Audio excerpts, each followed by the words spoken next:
Tanong lang guys. So yung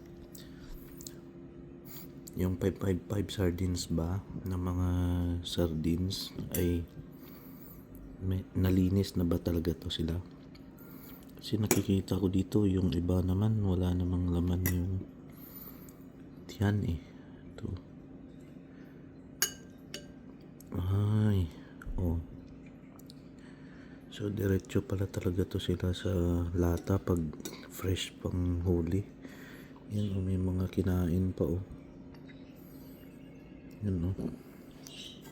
First time ko lang na kita na pala yung mga kinain pa pala ng isda is nandyan pa, hindi pala to na linisan bago ipasok sa lata.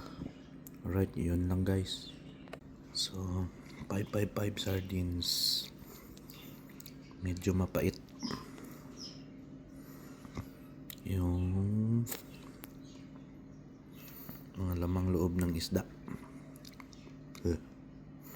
So yung mga lamang loob ng kulay green pa.